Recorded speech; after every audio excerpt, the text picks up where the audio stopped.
every indication is that it will be better than 2024, and you can take that exactly as you please. But please accept our very best wishes for the Happy New Year to all of you. Now, we have a very stellar panel over here, which has already been introduced by our gracious moderator. So I'm not going to spend any time on that. I just want to tell you the sequence. We will start with Brigadier Dr. Navjot Singh Bedi, and then we will move to Ms. Richa Hukumchand, and then go to Mr. Jeevan Singh, and to bring us home, we will request the services of Mr. Vinod Kaul. I want to talk to you a little bit about what we are going to be hoping to hear from our panel. This is a fairly intimidating panel, and in other words, they have a fairly rich vein of expertise and experience, and so I shouldn't try and steal any of their thunder, nor make a complete nor dumb the session down unduly. In this session, we hope to be able to talk about issues relating to ComSec in general and TransSec in particular. We also want to be able to talk about quantum key distribution and post-quantum encryption, which is really important right now for the reason that, first of all, advances in satellite quantum communications are aimed at reshaping the whole global telecommunication network by increasing TransSec. So transmission security has a increasingly large role to play in the future battle space, whether that battle space is occurring in the realm of defense per se, or it is occurring in the realm of the country as a whole. I wanted to emphasize a couple of things and leave some things for your consideration as industry. Number one, what I have found in the last few sessions that I've had the privilege of addressing in DefSat and more generally with the SI8 is that it's not that we do not have an adequate amount of technological brilliance in India. We do. What we do not have is an adequate amount of imagination, which will then drive the technological brilliance of our industry towards meaningful endpoints. One of the problems is that when we move away from traditional forms of physics into the whole area of quantum mechanics and quantum physics, we run into problems of speed. Let me try and explain what I'm saying. It is hard enough for practitioners to try and wrap their heads around issues relating to quantum cryptography, quantum. There was a time only 2 years ago when if you weren't saying quantum cryptography, you were considered passé. 2 years down the line, we find that post-quantum solutions are now becoming so common as to bring into question the strength of a quantum-based computer to be able to break through an existing communication set of communication algorithms. Now, those of us who believe that quantum is still the answer to the breaking of a communication algorithm must deal now with others who are in, as I said, post-quantum communications and worrying about quantum key distribution and whether quantum key distribution can actually rest upon the old principles of a one-time pad, and quantum key distribution will allow us to have OTPs that are now impervious to the old mechanisms of strengthening computer-based communication algorithms, or not. In other words, we already have commercial. It's now 18 months since the first commercial demonstration of a ground to satellite and satellite back to ground station was demonstrated as being impervious to quantum computer ability to break that algorithm. So speed. One of the things that the government of India is known for many good things. Speed is not one of them. And yet, inside this whole relatively slow-moving edifice are some centers of excellence within the government which actually do manage to get speed going. And if you look at the government's the National Quantum Mission, it has been now just about 2 years. It was established, if I'm not wrong, in 2023. And between 2023 and now, we already have some ambitions. We want to be able to launch a quantum satellite in the next 2 years or thereabouts. We know that ISRO has demonstrated some capability over some having free space quantum communications over some reasonable distance, which is not now being measured in meters anymore, but is hopefully going to go farther than that. And obviously that immediately brings in the whole business of satellites. Because the great advantage that those satellite platforms have is in overcoming what was otherwise and is otherwise well known to all military practitioners as the tyranny of distance. How do we get over this particular tyranny of distance? So when I say speed, I'm talking about speed of decision making.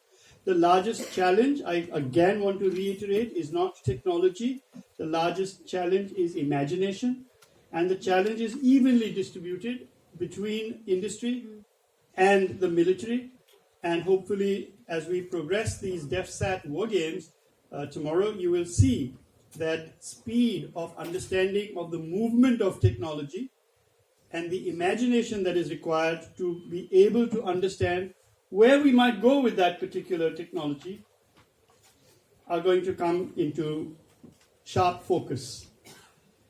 So, like I said, in terms of, there are so many bits and pieces of jargon which are not just jargon. And if we cannot get middle and senior level leaderships of the military to really understand this at functional levels, if we cannot get people to understand what is lattice-based cryptography, how does that impact them?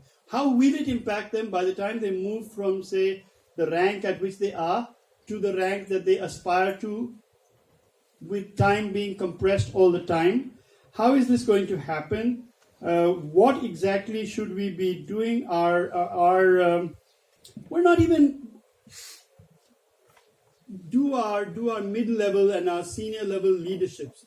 I think senior level leaderships do, but mid-level leaderships are problematically placed where it comes to understanding even the basic issues in application of, say, quantum tunneling, in absence of, I think quite a lot of confusion still exists in whether or not the basics of superpositioning, basics of entanglement can actually find practical application.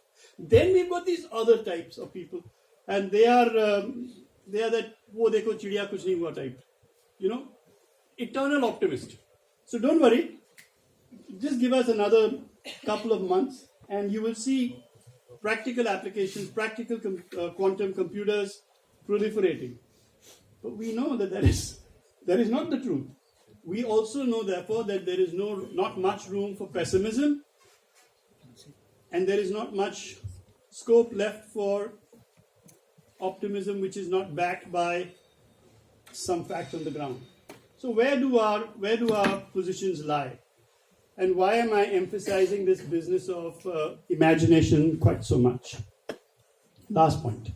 It is this, that if we look at imagination, military imagination, often this is considered to be an oxymoron.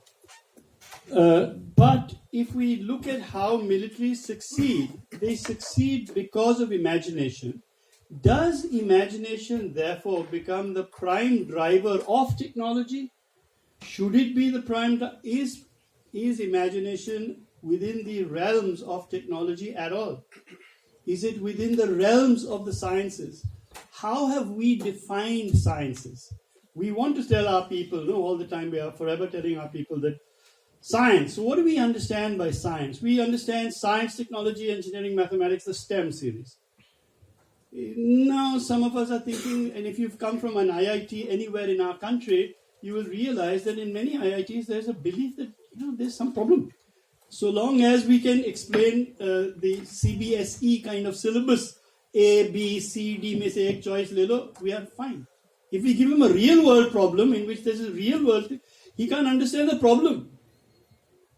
It is the problem statement that is defeating him. And therefore, my belief is that we are approaching the sciences with a certain lack of imagination. We are not being informed by all the sciences. We're not being informed by the life sciences. We in the Navy, we were trying so hard to find an airborne laser mine detection system that can be mounted airborne and allow us to illuminate mines close to our coast laid by our enemy. Not our mines laid on his coast. His mines laid against our coast. As soon as we said airborne and we said aircraft, every single man-jack thought about heavier than aircraft. How did you come to that conclusion? How did you come to the conclusion that all aircraft are heavier than aircraft? This is what I'm trying to say is a function of how much is your imagination and what was your aim. So if the power you required was the power you required for the firing of that laser, this is not a quantum example, though I know that quantum is being utilized in this fashion. But for the firing of this laser was the same power that you were deriving for the movement of that helicopter staying aloft, then is there a possibility of using lighter than aircraft?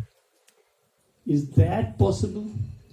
If we use lighter than aircraft, then all the power that we had is neither limited in spatial terms by the aircraft's dimensions, the helicopter's dimensions, nor is it limited by the endurance of the helicopter. Then is that a solution? Can we merge these two solutions? Can we merge a much older solution, which is the lighter than air dirigible, with a much more modern solution? Can we? Can we not? We don't have an answer. We don't have an answer because we're not thinking about this particular problem outside of the specifics of our imagination. This is what I want to emphasize. We're going to talk about all these complexities of communication security, transmission security. How many of us aren't involved in areas where we're trying to figure out whether the enemy has demonstrated communication behavior indicating that he is in some state of readiness which is higher than his normal state? I think I'm about to overshoot my time. They're all nodding vigorously. So I will stop, but with one last point. I can't resist this. It's 26/11.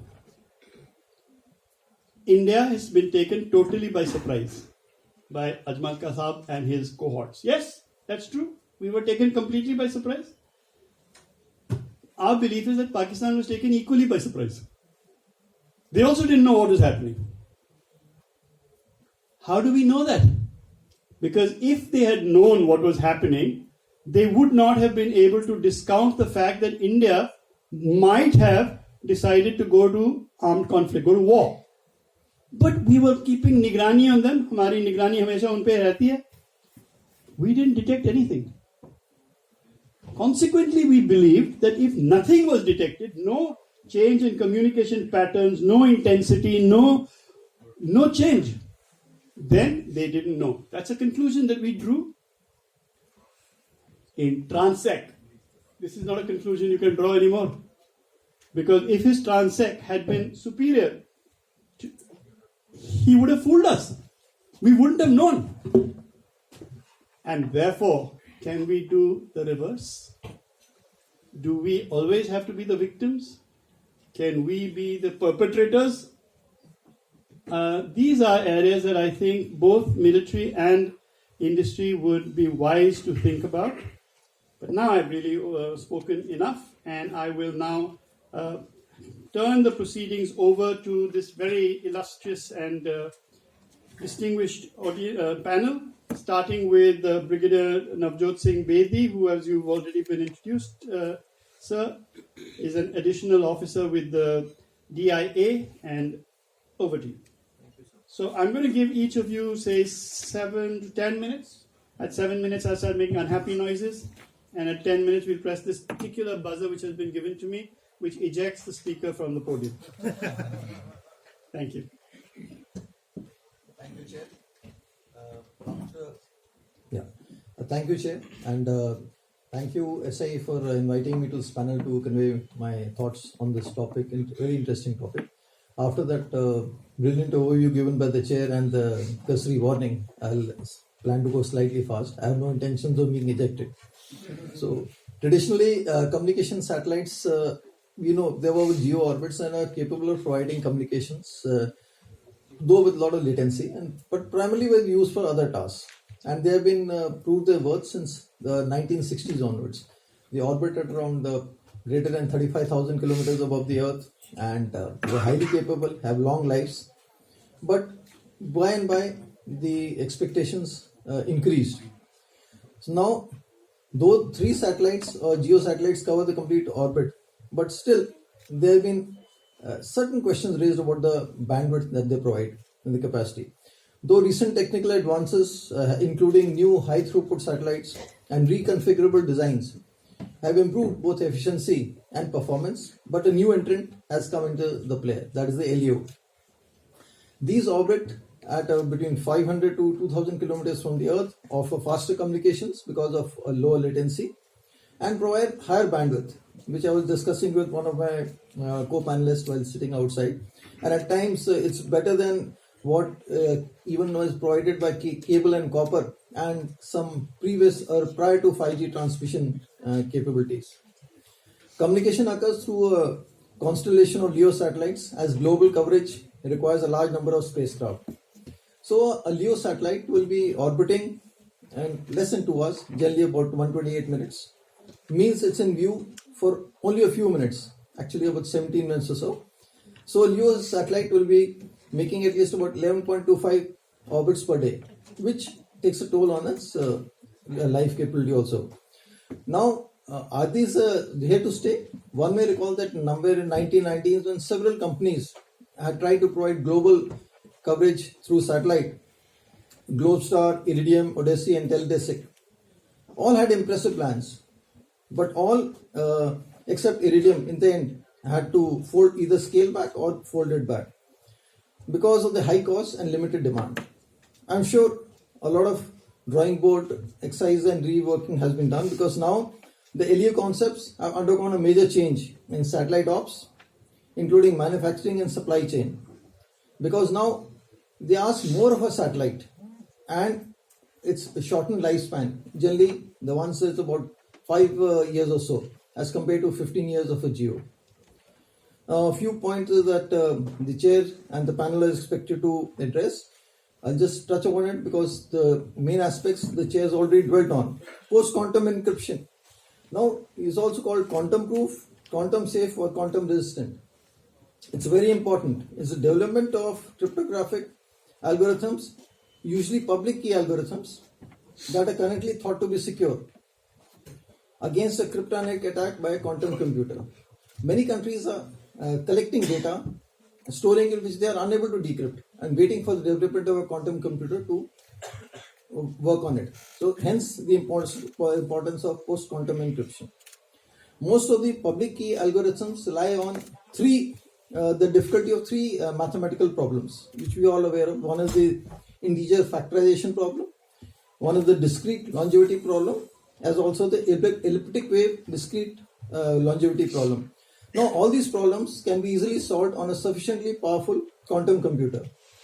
So, PQE derives its importance from the fact that it implies preparing for the advent of quantum computers, which could potentially break the current public key cryptography, which we assume to be fail-proof. And the PQ has thus immense potential in not only government sectors but also in financial transactions, which we find that the finance is nowadays running the way the world works, in banking, etc. Now, also, needless to say, it is important for secure military communications, but to optimally leverage it, there is a need to standardize the process for PQ algorithms to be followed by all. Quantum key distribution is a tech that uses quantum mechanics to generate and distribute cryptographic keys for secure data transmission. Now it uses the unique properties of quantum particles or photons of light to generate random keys that are shared between two parties. These can then use these keys for encryption and decryption. QKD offers the advantages of unconditional security and high data rates. However, it faces challenges of technical complexity, which the chair had alluded to, limited range and susceptibility to environmental factors, very prone to it. Its future outlook, however, appears to be bright, and it has potential applications in sectors like banking, defense, healthcare, telecom, and government, which will all need secure key distribution for encrypted comms. QKD is considered to be foolproof because it is based on the laws of physics rather than on maths, which can at times be broken. It means even if computational power increases or improves in the future, QKD as of now will remain secure, but the human imagination knows no bounds. But as of now, that's how I quantify it. Limitations of QKD are that it requires very special purpose equipment. Its characteristics are based on physical properties of the security it is derived from, the unique physical layer communications. And its protocols can, however, are vulnerable to imperfections based on the implementation, because the implementation is based on the human interface.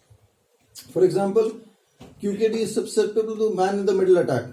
So it cannot be implemented in a software, so hence cannot be provided as a service like many facilities are provided. It is hardware based and thus lacks the flexibility for upgrade. A bit about frequency spectrum, which is what I would like to actually dwell upon, being a scarce resource and it is required by both the terrestrial IMT and the satellite sector, and you will be reading a lot about this in the papers. Thus, there is a need for efficient spectrum utilization and international cooperation in this field.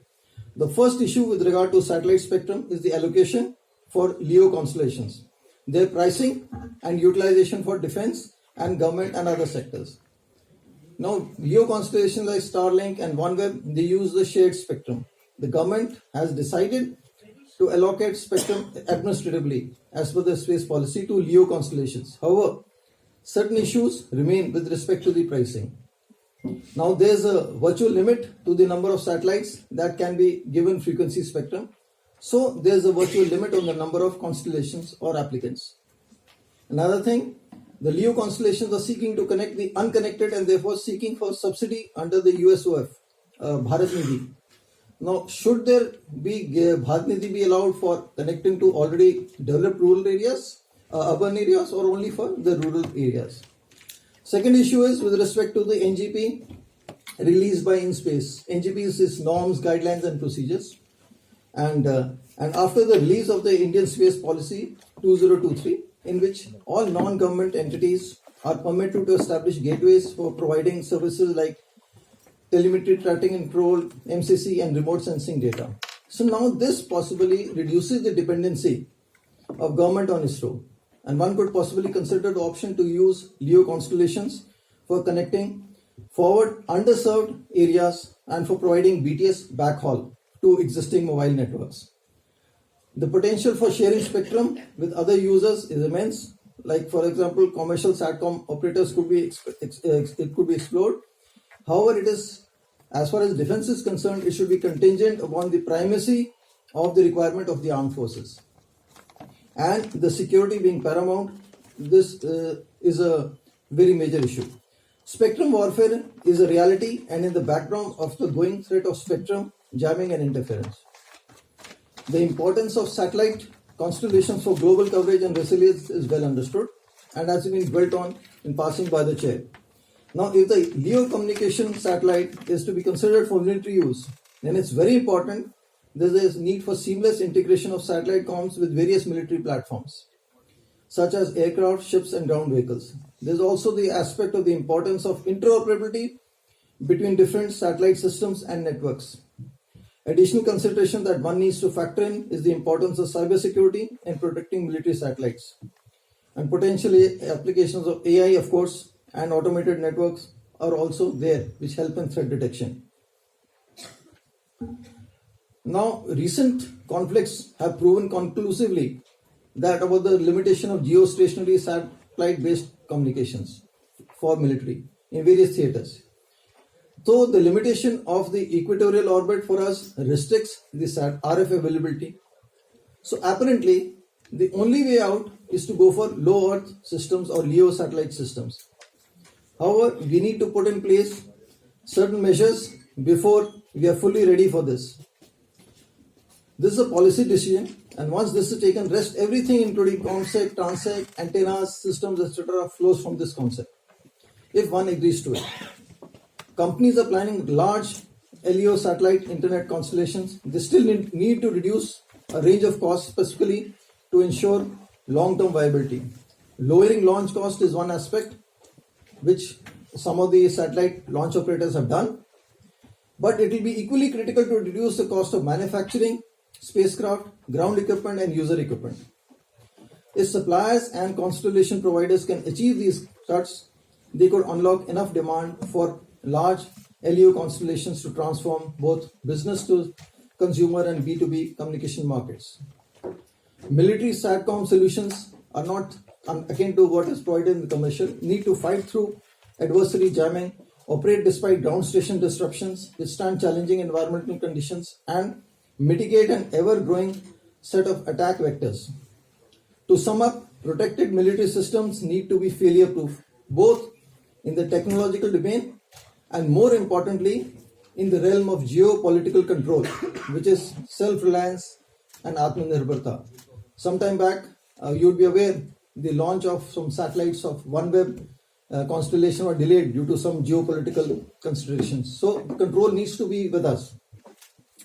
In my personal opinion, I reiterate, it's my personal opinion, advanced satellite communications will play a very critical role in future military ops for sure. But the budgets involved are definitive challenge. Ideal would be to leverage cutting edge technology like QKD, PQE, and AI in collaboration with the private industry, which is getting a boost not only in the domestic market but internationally. We can enhance the security, reliability, and flexibility of military communications and work together to find a way to overcome the challenges and associated with technologies such as spectrum scarcity and cybersecurity threats. Strong partnership between military industry are crucial to drive innovation and ensure the successful deployment of these technologies. By working together, we can develop the next generation of secure and resilient satellite communication networks. And somewhere it had been come out that the market for the Indian space industry in somewhere 2033 is roughly about $32 billion or so. Thank you all for a patient hearing. And Chair, I yield with 1 minute to spare. Thank you very much, Brigadier. As you can see, not all measurements of time are identical between two people, and therefore we don't have entanglement really. But let me turn to our next speaker, and that is Ms. Richa Hukamchand, who is the founder of Pramatra Space. And she's going... Yeah. So you have a max of 10 minutes? Is that okay? Okay, good, great, wonderful. Thank you, ma'am. Thank you so much, Chair, and thank you so much, the SIA India and the organizing committee here to provide this opportunity to me and even organize this event. I really feel that these kind of conversations are very, very important, and they are helpful for triggering thought-provoking decision-making and strategy for the growth of the technology and preparing all of us and our nation for the next generation of warfare. Pramatra Space is a quantum security venture, and we are on a mission to provide solutions against any kind of quantum attacks. We are building quantum key distribution satellite constellation, which will be able to provide a physical layer in the form of payloads or transceiver devices, which can enable a global secure ecosystem, not just for space, but also for the ground segments. So I would like to today highlight that there are a lot of myths and jargons being thrown, and this is quite common when a new technology comes into the ecosystem. And what I'll try, based on our experience of 1.5 to 2 years while working on this technology, the challenges that we highlight, that we came across. And so I'll try to highlight the challenges with full transparency and bring out what are the solutions and direction which can actually enable a global quantum secure space and ground ecosystem. So the first challenge that is, and few challenges were highlighted by Navjot sir as well, more in terms of hardware and implementation of this technology. The first challenge that I would like to highlight is the distance limitation. Distance limitation of implementing quantum key distribution communication channels, and this distance limitation is only on the terrestrial fiber optics. So not beyond 100 kilometers is what any kind of a key distribution network can be established. And that's why it's important to look at solutions which are free space in nature. And we are looking at satellite-based entanglement-based solutions which can enable distance coverage or distribution of these keys of a range of around 1100 kilometers. Chinese did their first experiment in 2016 by launching their Mickey's satellite, which was of a similar range. There has not been any other experimentation globally which has proven that kind of a distinct range, and we are on a mission for that. The other challenge is that, okay, how do you go beyond 1100 kilometers? That is building solutions or hardware which can provide inter-satellite linkages. So the end is not just provide entanglement or one satellite-based systems, but providing or building hardware which can connect the inter-satellite link. And the beauty about this technology is, and which should be leveraged and can be leveraged, is in free space, this quantum key communication channels can have very long range and distance. The major attenuation or the challenges that take place because of the loss of signals is the 10 kilometers of the atmospheric attenuation and disturbances that are caused when we are looking at satellite to ground communications. The second challenge is, which even I would say Navjot sir highlighted, is that this is hardware which is difficult, and this is not a software-based solution. You have to look at a hardware-based solution, and this is more going to the post era when, yes, there were dongles which were put up, hardware security more for key-based systems, and that should be absolutely fine. But we have to understand why hardware implementation is difficult, right? So the traditional quantum key distribution devices, which are being used either on terrestrial or on space, are devised or are designed using optical devices, right? And even the Mickey satellite, which was launched, was weighing around more than 400 kgs, right? Whereas last year, German Aerospace Agency has actually launched their first demo satellite, which is with the name Cube 2, and that was their first experiment was just 15 kgs. Now, how is that possible? Right? It is again moving away 90% of the equipment or the processes being operated on the optical devices. So we are looking at photonics-based solutions, shifting all the operations instead of free space and optical devices rather than to a chip or where the optical particles will move inside the chip. In fact, we have completed our first milestone of developing a one of its kind chip, which is based out of integrated photonics, which has the capability to generate entanglement. By using photonics based chip, you not even provide higher data key rates. It is also because there will be low losses as compared to free space optics. There will be these chips production cycles are much faster than coming up with any optical devices, right? It's optical device usually requires mechanical alignments. Any kind of a disturbances causes errors and deterioration in the devices, whereas if you're designing the system in a chip, these can be sturdy and they can be produced in a much, like 4 to 5 months of production cycle is what the fabrication facilities have.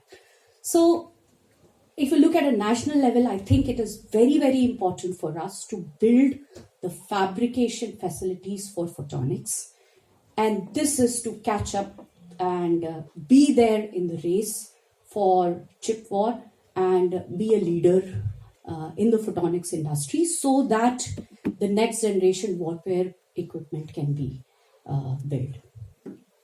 The third challenge I would like to highlight, which I would say speak it on behalf of the end user. There's usually when new technology comes up, there's a lot of debates that trigger that, okay, PQC or QKD or free space or satellite, right? I believe there's a saying that one size doesn't fit all. And that's what is the approach that we should look at here. For example, if terrestrial fiber optics has a limitation of just 100 kilometers, that doesn't mean that terrestrial optics will not be utilized or will not be used. For all your last mile distribution network, that is a technology which would be preferred. Whereas for a long range distribution systems, there's always free space and space-based QKD systems which would always lead the race. And similar to that, like PQC versus QKD, it is now, at least in the thought leader community, it is quite conclusive that it is not, these two are not competitive technologies. These two are complementary technologies where QKD or key distribution is looked at where data is in transmit, and PQC is more looked at when data is at rest, or for the key storages, you would want to store bulk of keys into some format. So for securing those hardware is where you need those mathematical based quantum safe or quantum resilient algorithms. I think that's from my end, and I would like to conclude our Honorable Governor's speech was quite thought-provoking and quite motivational, and I would want to follow that because, yes, you can have with logical thought process and you can build businesses. But if you have to bring a new disruptive technology for our nation or at a global level, you need emotion. Emotion is what at times drives new disruption. And with that, yes, we are quite dedicated for our mission at Pramatra. When we started up, जब हमने चालू किया था तो नाम जो था प्रमात्रा, ये कैसे रखें, और जब मैंने ग्लोबल लेवल पे सारी कंपनीज देखी तो हर क्वांटम कंपनी के नाम पे Q8 लगा हुआ था. And this was triggering to me कि ऐसा क्यों है, मैं भी क्या Q नाम से ही सोचूं. तो मैं एक हिंदी और आई वुड से संस्कृत नाम ढूंढने के लिए लगी चली, और मुझे नहीं पता प्रमात्रा का मतलब यहाँ पे कितने लोगों को पता होगा. Matra means quantity, and pramatra is a Sanskrit word which means quantum. और प्रमात्रा दैट दे डिस्क्राइब तो सबसे छोटा पार्टिकल होता है विश्व में, और सबसे बड़ा विश्व में पार्टिकल जो रिप्रेजेंट किया जाता है. तो मैं प्रमात्रा का नाम इस तरीके से स्टार्ट हुआ. Thank you so much. Thank you very much, ma'am, including for the last delectable bit of information. You made many important points. We'll discuss those by and by. But let me hand over now the proceedings to our next panelist, Mr. Jeevan Singh.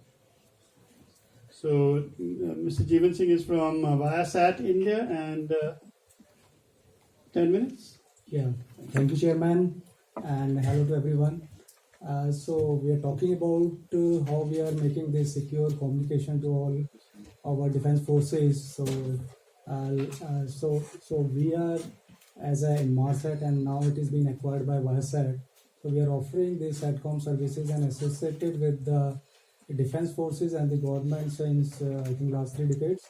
We started our safety services with the forces in 1990s, and then we were able to enable and upgrade the services to the BGAN in early 2010s, and then finally we are upgrading the services to the 5th generation of the services, which we call it Global Express services, which will be able to give the high throughput services to our all defense forces. And in the coming days, we are going to upgrade to the 6th generation of the services, which would be giving the high throughput services to them. So as we were talking about the security of the information and all, so what the offering we are doing to ensure that we have this reliable and the secure communication. So earlier we used to have a different constellation to have the services. So in cases one is down, you have to manually to switch over to the others. So now we have a provision, because once you are in a sea, then you cannot control the services. So we have the combination of the L band as well as with the Ka band. So L band, which is the one of the most reliable and the resistant services, along with the Ka band, who is offering you the high throughput services. So that you can enjoy both beauties of the communication at the same time with the different constellations. So in case if one is failing, it is automatically seamlessly switching over to the backup of the services. So this is the way we are working and ensuring the safety of the services. And apart from that, whenever the communication is happening from the ship, land or the air, so this communication is starting with the encryption, so which goes to the satellite and up to the gateway level. So we are ensuring that the communication which is happening, it is entirely secure, and it is being delivered to the gateway location. And there are the further components which we are using to ensuring that delivery of those services to the defense forces or any government services. So to ensure that it is not landing to any public network, to ensure that there is no any hookups which can be done to make these services to be the ensured. And apart from this, we are already engaging with the government, where we are offering to have a small geo satellites, although the sir already mentioned some challenges of geos because of the high latency and some speed related issues. But now we are working with the government, where we can have a collaboration to manufacture the small geo satellites in India, and where we can offer the highest throughputs, which can offer up to 200 Gbps kind of the throughputs in a small geo satellites, where we are having a control along with the defense forces. So and utilizing our stay down, the launching and the other facilities, so that we can ensure that the satellite could be used in a full manner, either for the government, civil, or for the defense purpose uses. So these are the ways we are doing, and ensuring the reliability of the communication systems. So apart from that, as a geo satellite, so far it is a Global Express. Now in the coming year, we are going to launch our V3 satellite, which is Viasat 3 satellite, and which is having the capability of more than 1 terabit, and where we already have done the demonstration, where we are able to achieve around 250 and more kind of the Mbps bandwidth. So ensuring that geo is not the left out and is still in a game, and ensuring that the safety as well as the high throughput is required to be made, so to meet all the requirements of the defense or the government sector in that. And apart from that, if we talk about the security, yes, so we are having our own security solutions, the quantum base security and other solutions. And apart from that, as we were discussing for last 2 days about the multi-orbit and the multi constellation concept, so we are having a concept called HAN, which is Hybrid Adaptability Network, which is already been tested with defense forces, where we are having a different layer of constellations with the different gateways and the different type of equipment which is having a capability to latch on any frequencies is required to be used, because it is important to have a different layer in case of any failure of any layer or satellite or any terminal. It would be able to seamless switch over automatically to the another layer. So this is a network which we are working, so which would be consist of our geo layer, LEO layer and the MEO layer, and at the terminal side it will be the adaptive terminal which would be able to switch over to these frequencies which request to be connected with the different adaptability of the gateways. So this is the another concept which we are working. It is already been already proof concept, and apart from that we have a democratized kind of the network which we are proposing, where it may not be easy for anybody to have this global constellation of network and controlled by a company. So there could be a consortium of like-minded companies or the countries where they can have the constellation owned by the country or the company for their own space, and they can control the TT&C, and for the rest of the places those countries will invest and do their intelligence in that, so that a common network which can be used and used by each of the countries by getting the benefit of the global constellation of the networks. So this is another areas which we are working on it, and this is much I have to say so far. Thank you. Thank you very much. Thank you very much. And now, with the press of time being weighing heavily upon us, let me turn to our pièce de résistance, as they say, saving the best for the end. We have Mr. Vinod Kaul from Gilat Satellite Networks. Thank you, sir. Thank you, Chair, for moderating a wonderful session. And thank you, SI, for organizing again a fantastic DevSat, and wish you good luck for the next day. So I have 7 to 10 minutes. I'll take it quickly. I'll take help of a small presentation while any questions can be answered once we are on the dais. Basically, just to tell you that we are in India for the last 20 years, while the company is almost 3 decades old. We basically are in the ground equipment technology. Basically, how do we communicate with the satellite is our forte. And we have a separate division under the defense, where we work globally with the various countries. We are based globally, and we work with different service providers, satellite operators, to provide basically an efficient ground communication system. In the defense solutions, we provide both airborne terminals, UAV terminals, manpacks.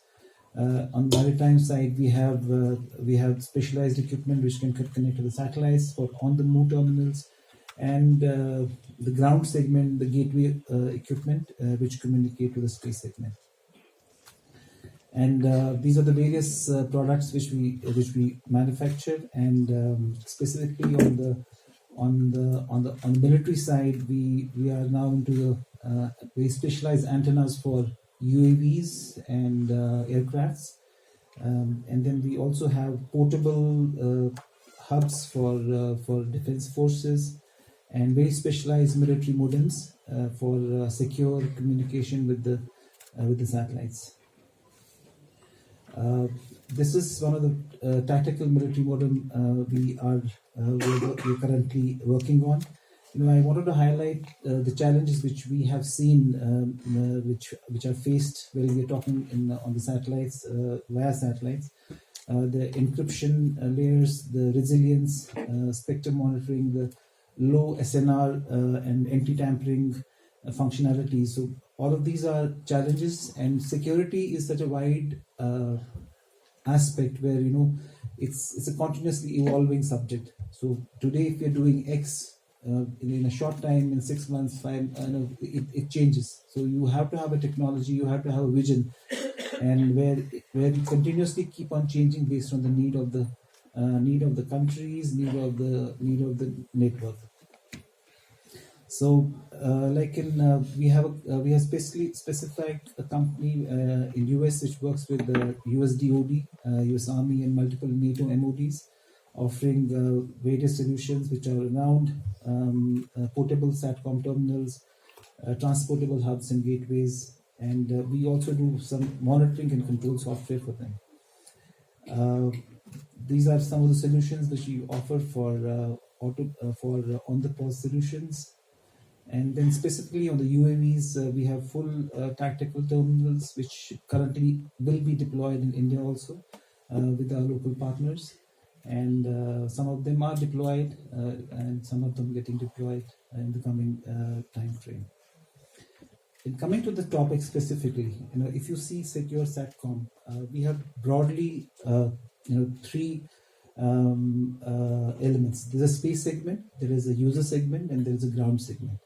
When you look at all of them work in tandem when we talk of and the security is each of this element has to have a security of its own. Like space segment, can be jammed, can be physically jammed, can be hacked. So we have today now new solutions which are NGOS systems where we have multiple satellites operating, and even if one of the satellites are out, you can have degraded services. There's a new concept called multi-orbit SATCOM systems where the terminal is working on all the three LEO, MEO, and GEO satellites, and if any of them fails, the terminal still continues to work with the communication with one of the satellites. Then on the ground segment, you have TT&C and MNC. This has to be physically secure. It's one of the most important components of a space of the overall network. And we suggest that it should be generally in redundant modes and incorporate encryption and various security measures. Then on the user segment, which is where the modems and other technologies come into consideration, the level of security changes. There's a need of COTS. There's a need of flexible system. So it's a very complex way of how much secure we need. So it depends on the need of the customer, and the security can be defined based on the need. It has commercial considerations also. You can have a very highly secure system, but the commercials may not allow you. But so depending on the kind of need, one can define what kind of security it has, and today's technologies allow you to have that kind of deployments. Just an analysis, cyber attacks on space segments for the last many years. So if you see, the signal is one of the highest where the cyber attacks will happen, and that's where we have to be more resilient and more working. So how do we see challenges and where we are working on it? So like the NIST special publication framework talks about many elements of how do we on the cyber security when we look at battlefield resilience and SATCOM systems.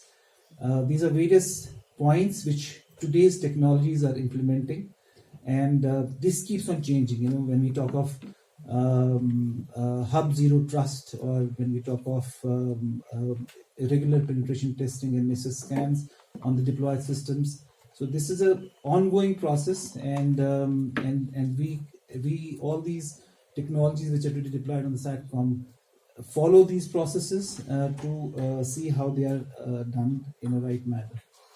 When we talk of TRANSIC, so we do follow FIPS 142 standards for TRANSIC, and which is one that you had talked about. How do we manage the communication?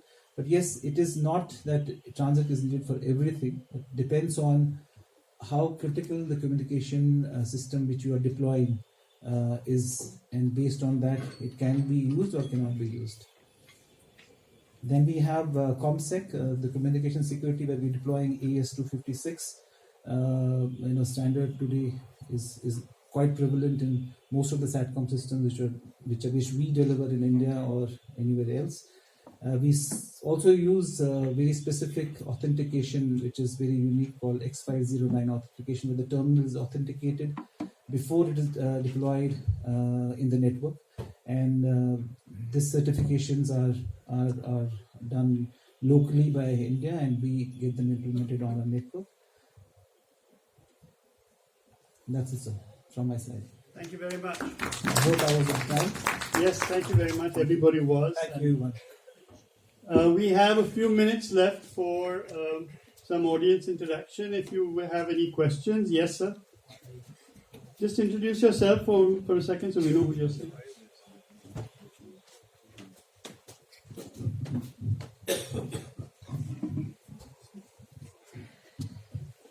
Namaskar. My name is Devesh Upadhyay. I'm Director of Hardai Engineering Solutions, Jaipur. My question is for Richa ma'am. I want to ask that I've gone through your website, and since photons traveling is not of a far distance and you're developing a chipset for QKD, that's a remarkable thing. I want to ask that building this chipset need a quantum dot materials. So are you synthesizing this material in-house, or how you're doing that? That's a very good question. And in fact, I highlighted in my talk that for being resilient as an ecosystem, we need a photonics fabrication ecosystem. In chip development process, there's one part of IP is the design of your circuit, and the other part of the IP is the fabrication material. There are various materials which are quite common, not just quantum dots. Quantum dot is one application which is used for.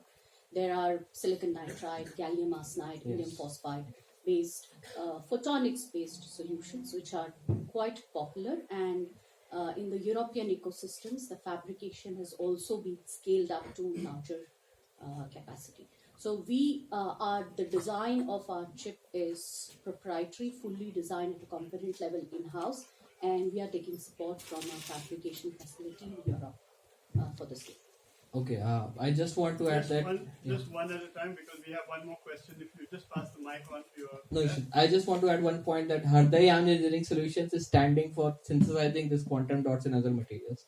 Thank you. Wonderful. Thank you. So good afternoon, I am Anupam Tiwari. The question is open to the panel, or more specific to Richa ma'am. There were two news bites in last 6 months wherein National Cyber Security Council, United Kingdom, they have come out on their websites and they have released a white paper wherein they say they do not recommend, advise and endorse the use of QKD for government and military communications. And secondly, 2 weeks back there was another research work wherein on a regular internet traffic, quantum teleportation was achieved for a 30-kilometer distance, wherein a photonic state without physically traveling was achieved at the user end. Thanks. Your comments. Well, I just want to take a stab at the teleporting issue. The ability to teleport single protons or single quarks or single elementary particles is a well-established one. The problem is that once you go into a larger commodity of any kind, we are still somewhat distant from that. So I think that I will put that my 2 pice bit. Yeah, I agree on that. See, again, I was telling that there are myths revolving around, right? So yes, there is a need of single photon source, and I would say more than a need of single photon source, there is a much larger requirement for highly accurate single photon detectors. You can have a photon source which is generating multiple photons, and still if you have a detector which is just measuring single photon, your communication and your cryptography can be implemented effectively. So, but that doesn't mean that yes, it's dependent on the communication technology and the protocol that you use, that whether you want to implement your protocol which is dependent on the single photon communication or still via a multi-photon communication, you can still establish your cryptography. So these are the myths. It's a start and advancements that take place at a slow pace. Just answering your first question on the news articles, right? I think it's very critical and sometimes strategic as well. And I think this is not the last year, that's much earlier NSA had released the article that they don't favor QKD. But if you read through clearly those articles, they say that these are the 4 to 5 limitations of QKD technologies, and which even Navjot sir quite highlighted in his speech very critically. And if these limitations are met, QKD technology can be implemented and can be much more sturdy. So you have to read between the lines at times on what is strategic and what is more, how we have to take that as an ideas and thought process for the next generation. So we are at the end of our allotted time. I wanted to make only 2 points. One was to reinforce what Richa has just said, that some communication is strategic and miscommunication is also an old-fashioned technique. And the last point I wanted to make, apart from thanking my fellow panelists, which I'm sure you will join me in doing in a minute, is to say that this is to militaries. And it is particularly to the senior leadership of the militaries who, as I've already mentioned, are facing the challenges that we have already spoken about. Should militaries then, here's my question for you to think about, should militaries then concentrate upon ground stations? Is that the correct point of application of force? Because this immediately places militaries in a more comfortable position. There's a physical entity. You are able to map it for yourselves, for your enemies, and therefore, should the military offensive impact, should the military's offensive thrust line not worry so much about whether or not we can or cannot break or have our own crypto algorithms broken, but to concentrate upon the ground station, because if the ground stations aren't there, then the rest of it doesn't work. It's just a thought for you to ruminate upon, and I'm always of the belief that Occam's razor is a good example. In any given complex situation, the simple solution is probably the correct one. Now, with that, I think it is only apt that I request you all to join me in thanking our panelists for the brilliant presentation they made and for pretty much staying on time. So thank you each one of you. It's really been a hard task, I know, but many thanks. And last but not the least, let me say thank you to SIA, whose leadership is sitting right in front of me. Thank you very much for giving us the opportunity. Thank you very much, Chair and the panelists, for highly insightful discussion. We can have a group picture before we proceed and move on to the next session. One part of the audience. Please close. Yes.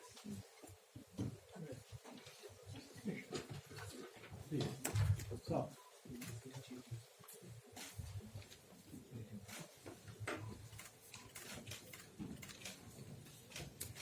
Thank you so much.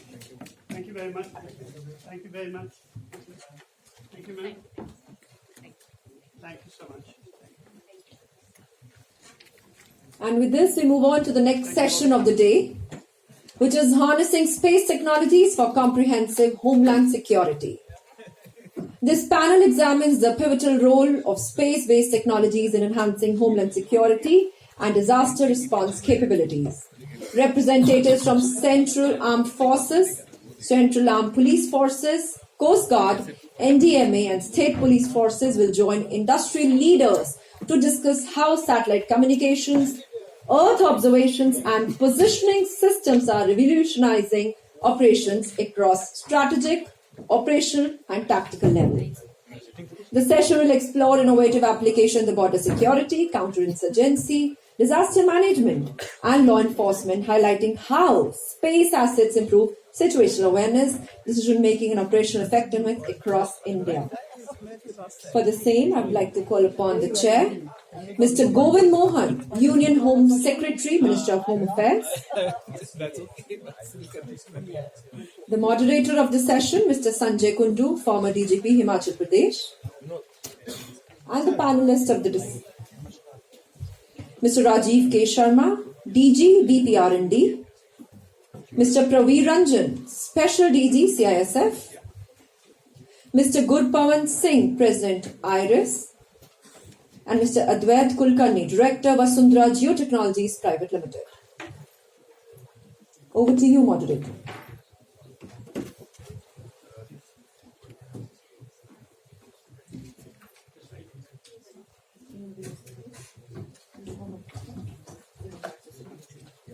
Thank you, ma'am.